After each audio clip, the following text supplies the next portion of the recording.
ശ്രീകൃഷ്ണ കഥകൾ. ശ്രീകൃഷ്ണ ഭക്തനായ ഒരു മഹാത്മാവിനു വളരെ ചെറുപ്പത്തിൽ തന്നെ ബദരീനാഥനെ കാണണമെന്ന് അതിയായ ആഗ്രഹം ഉണ്ടായി. എന്നാൽ ജീവിത പ്രാരാബ്ധങ്ങൾ കൊണ്ട് അദ്ദേഹത്തിന് പോകാൻ കഴിഞ്ഞില്ല. കാലം കുറെ കഴിഞ്ഞു. അദ്ദേഹത്തിന് വയസ്സായി. ഒരു ദിവസം അദ്ദേഹത്തിന് ബദരിയിൽ പോകാൻ അവസരം ലഭിച്ചു. വളരെ കഷ്ടപ്പെട്ട് ദിവസങ്ങളോളം നടന്ന് ആഹാരവും ഉറക്കവും ഇല്ലാതെയായിരുന്നു യാത്ര. എന്നാൽ ഈ കഷ്ടത ഒന്നും തന്നെ അദ്ദേഹത്തെ ബാധിച്ചില്ല. മനസ്സ് മുഴുവൻ അദ്ദേഹം കേട്ട ബദരീശന്റെ കഥകളിൽ മുഴുകി. വഴിയിൽ മുഴുവൻ അതെല്ലാം കണ്ണനോട് പറഞ്ഞുകൊണ്ടായിരുന്നു യാത്ര. അവസാനം അദ്ദേഹം ബദരിയിൽ എത്തിയപ്പോൾ രാത്രിയായി. അവിടെ അദ്ദേഹം കണ്ടത് മന്ദിരം പൂട്ടി ഇറങ്ങുന്ന പൂജാരിയെയാണ്. ബദരിയിൽ 6 മാസം മാത്രമേ പൂജക്കായി തുറക്കുകയുള്ളൂ. പൂജ കഴിഞ്ഞു നട പൂട്ടിയാൽ 6 മാസം കഴിയാതെ തുറക്കില്ല. അങ്ങിനെ നടപൂട്ടി ഇറങ്ങുന്ന സമയമാണ് അദ്ദേഹം അവിടെ എത്തിയത്. ആ ഭക്തൻ ഉറക്കെ കരഞ്ഞുകൊണ്ട് പൂജാരിയുടെ കാൽക്കൽ വീണു. "ഒന്ന് തുറന്നു തരൂ, ഒരു നിമിഷം മാത്രം. ഭഗവാനെ ഒന്ന് കാണാൻ അനുവദിക്കണം" എന്നപേക്ഷിച്ചു. പക്ഷേ നടയടച്ചാൽ 6 മാസം കഴിയാതെ തുറക്കാൻ പാടില്ല എന്നത് അലംഘനീയമായ നിയമമാണ്. പൂജാരി ആ ഭക്തനെ പറഞ്ഞു മനസ്സിലാക്കാൻ കുറെ ശ്രമിച്ചു. എന്നാൽ ഭഗതൻ തന്റെ എല്ലാ കാര്യങ്ങളും പൂജാരിയോട് പറഞ്ഞു. "ഇനി പോയി 6 മാസം കഴിഞ്ഞു വരൂ, അല്ലാതെ ഒന്നിനും കഴിയില്ല" എന്ന് പറഞ്ഞ് സഹതാപത്തോടെ ആ പൂജാരി പോയി. 10 മിനിറ്റ് മുൻപ് വന്നിരുന്നെങ്കിൽ അദ്ദേഹത്തിന് ദർശനം ലഭിക്കുമായിരുന്നു. ഇനി ഇത്രയും പ്രായമായ ആ സാധുവിൻ എങ്ങനെ 6 മാസം കഴിയുമ്പോൾ വരാൻ കഴിയും? മഞ്ഞു മൂടിക്കിടക്കുന്ന ഈ 6 മാസം എവിടെയും തങ്ങാനും സാധ്യമല്ല. അദ്ദേഹത്തെ ഈ രാത്രിയിൽ കൂടെ കൂട്ടിക്കൊണ്ടുവന്ന് നാളെ രാവിലെ നല്ല വാക്ക് പറഞ്ഞു തിരിച്ച് അയക്കുമായിരുന്നു എന്നിങ്ങനെ ചിന്തിച്ചു പൂജാരി അസ്വസ്ഥനായി. എന്നാൽ ആ ഭക്തൻ കൃഷ്ണ എന്ന് ഉറക്കെ കരഞ്ഞുകൊണ്ട് നിസ്സഹായനായി ബദരീനാഥന്റെ മുന്നിൽ കുഴഞ്ഞു വീണു. അദ്ദേഹത്തിന്റെ നിലവിളി കേട്ട് ഒരാട്ടിടയൻ അവിടെ ഓടിയെത്തി.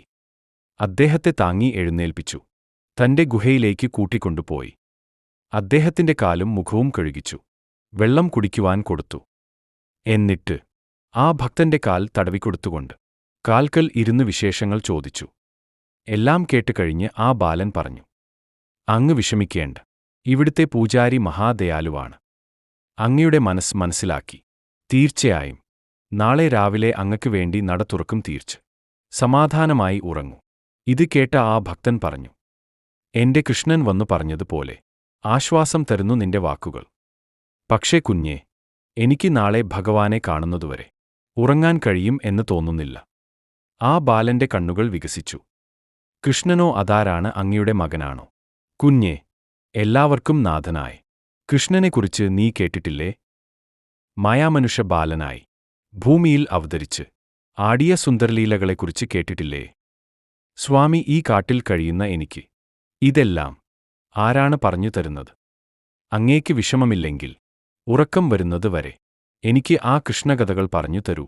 അത് കേട്ട് അദ്ദേഹം സന്തോഷത്തോടെ കണ്ണന്റെ കഥകൾ പറഞ്ഞു തുടങ്ങി.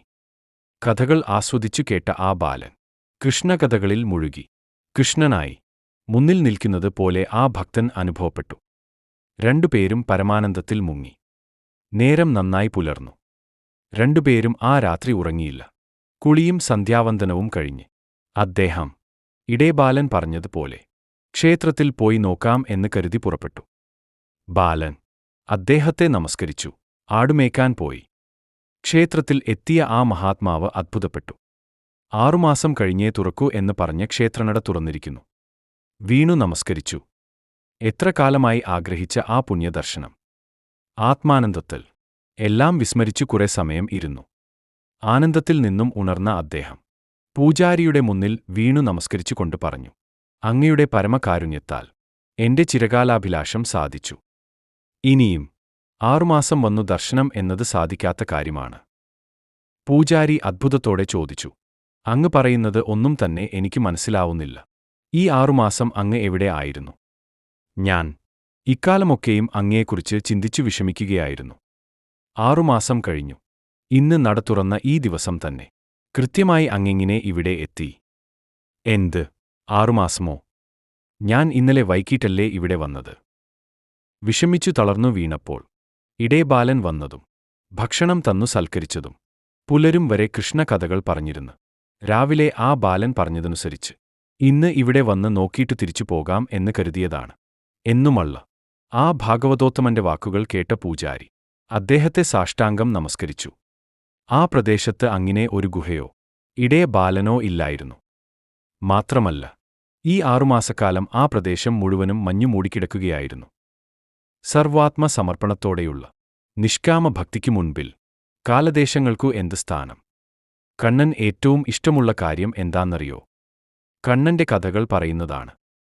ശ്രവണപ്രിയനാണ് കണ്ണൻ. കണ്ണന്റെ കഥകൾ പറയുകയും കേൾക്കുകയും ചെയ്യുന്നവരുടെ കൂടെ കണ്ണൻ സദാ സച്ചിദാനന്ദ സ്വരൂപനായി ഉണ്ടാകും. ഇനിയിപ്പോൾ കേൾക്കാൻ ആളില്ലെങ്കിലും പറയാം. ഉള്ളിൽ ഇരിക്കുന്ന കണ്ണനോട്. അങ്ങനെ കഥ പറയാൻ തുടങ്ങുമ്പോൾ കണ്ണൻ വിട്ടുമാറാതെ കൂടെ തന്നെ ഉണ്ടാകും.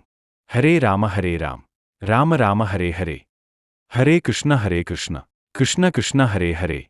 പൂജാരിയുടെ വാക്കുകൾ കേട്ടപ്പോൾ മനസ്സുകൊണ്ട് അദ്ദേഹം തന്റെ കൂടെ 6 മാസമായി കഴിഞ്ഞിരുന്നു ഭഗവാനെ ഓർത്തു പ്രാർത്ഥിച്ചു.